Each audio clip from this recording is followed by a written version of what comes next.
Ladies and gentlemen, welcome again to a short and sweet idea towards Chag Shavuot. This time, I'm standing on my balcony at home in Efrat, overlooking Beit Lechem, and on a clear day from beyond Beit Lechem, in the east, one can see Harei Moav, and that's where the story is taking place.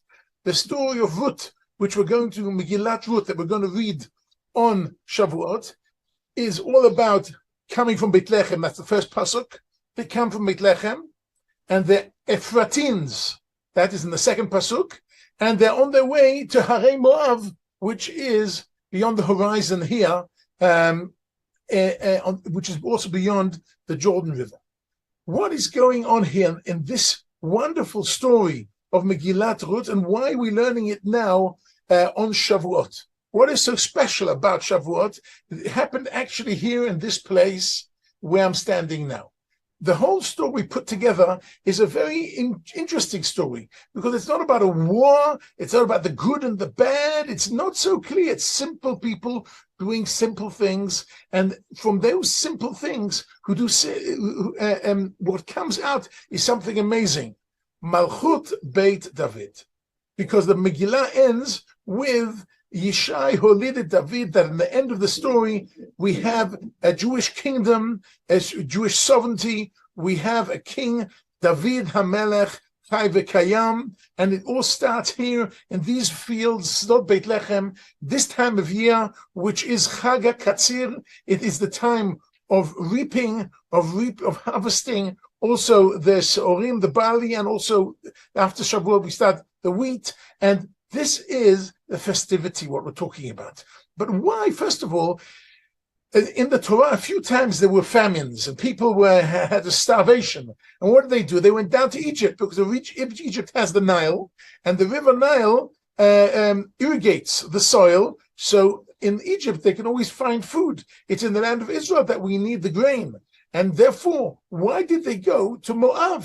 Moab has the same climate and the same irrigation problems that we have here in Israel, in this side of the Jordan. Why wouldn't they go down to Egypt like Abraham did, like Yaakov did, like many did in the Tanakh when they had a famine in the land of Israel? And that is an interesting question.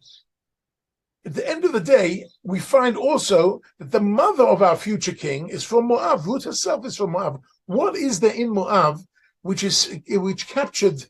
should capture our mind, we should understand? So we have to go all the way back to the days of Avraham Avinu, the days of Abraham, that he took care of his nephew called Lot. And he gave Lot whatever he needed, and at a certain point there was a fight between his workers and his workers, and they had to separate. And Avraham says to him, you choose. Here we've come to the land of Israel, and it is promised to me, but I want you to choose. We have to separate. You can turn right or left. And he, Lot, chooses to go to Sodom, even though it says already in the Pasuk, V'anashim ra'im la'Hashem me'od. Chata'im, they are wicked people. In what way are they wicked people? Nowadays, when we talk about sodomy and Sodom and all these things, we think of sexual perversions. But actually, it doesn't mention at all, not even a hint, any sexual perversions. All it says is in Pirkei Avot, we know, Sheli Shelcha, V'Shelcha Shelcha Chasid. If everything belongs to you, it's a chesed. I'm giving you everything. I don't need anything. Everything's you. If I say Sheli, mine is mine, V'Shelcha Sheli, everything you, that's a negative person. He's an egocentric person. He wants everything to be around him. But whoever says Sheli, V'Shelcha Shelcha, what is mine, yours is yours, that's a midah beinonit. And Chazal say, V'zeh midat Sdom. In which way is it midat Sdom? Because that was the law in Sdom. Lot saw this Sdom, and he saw there that there's a special law. The law is, whatever is mine, whatever is yours, and there's no interaction, there's no tzedakah, there's no concept of giving.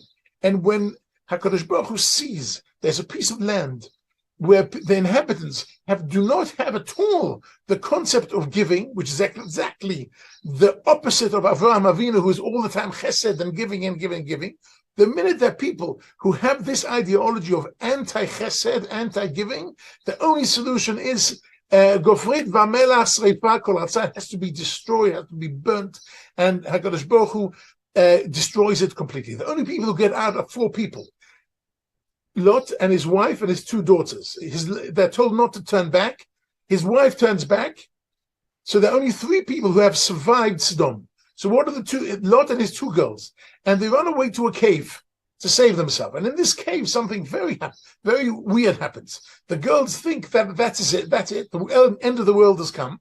But we want to procreate. The only person we can procreate with is our father. So they give him some wine, so they get drunk. And then the night, they procreate with the father. And 2 children are born. Who are the 2 children? Ammon and Moab. Why do they do it with the father? Because shali v'shelcha, that's all we have. All we have is the father. Well, this is all we have. We won't ask for others. We won't look for husbands. And this ideology of Sodom continued to exist through the children, those children, Ammon and Moab. How do we know? Because when it comes to Sefer Dvarim, we're told we can convert a person from Amalek. We can, even though they persecute us, we can convert somebody from Egypt, even though they threw our children into the river Nile. But we cannot convert a person from Ammon and Moab. Why? Because when we came out of Egypt, they didn't offer us water and a bit of bread. Why didn't they offer us bread? Because because we're not givers. We're not givers. We don't deal with people who are not givers. We don't want to marry them. We don't want them to marry into us. But who are the givers? Who are the providers? The men. That's what the Gemara in Yevamot tells us. The men are the providers, and therefore it's Moavi velo Moavit, Ammoni velo Ammonit. And therefore the women can be accepted. And therefore Ruth, who grew up in this ideology, even though she grew up in this ideology, she becomes a widow herself, and she lives with Ruth, with Naomi, who is the widow as well, her mother-in-law, and they're very, very poor. But because they're very poor in Moab, nobody gives them a time of day. Nobody gives them a cent. Because why? Because mine is mine and yours is yours. They know their only hope is going back to Beit Lechem. Because they know in Beit Lechem, especially at this season, when they are cutting the crops, there are chamesh matanot aniyim. There are 5 types of special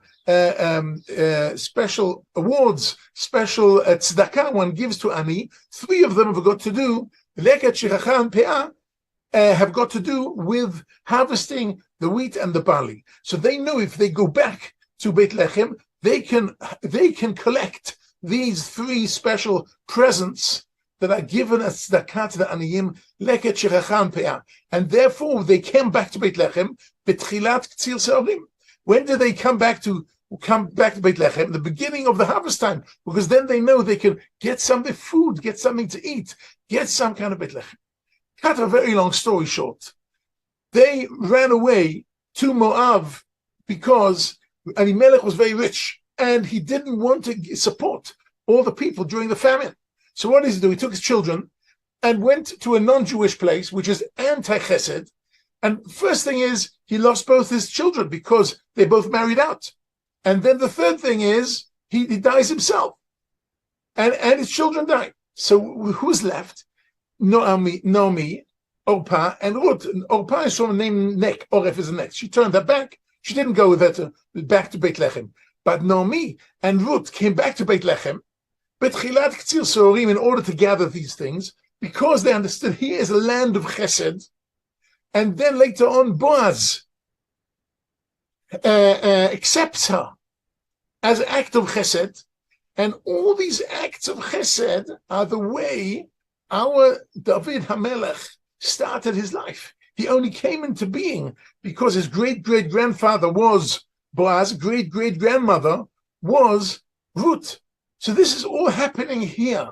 And just before we end Sfirat HaOmer, the last day of Sfirat HaOmer is Malchut Sheba Malchut. We have in mind that we are creating here Jewish sovereignty, Jewish kingdom, and we know that Mashiach Mitzvah Hashem will also be from the descendants of David HaMelech b'mheira b'yameinu. Amen.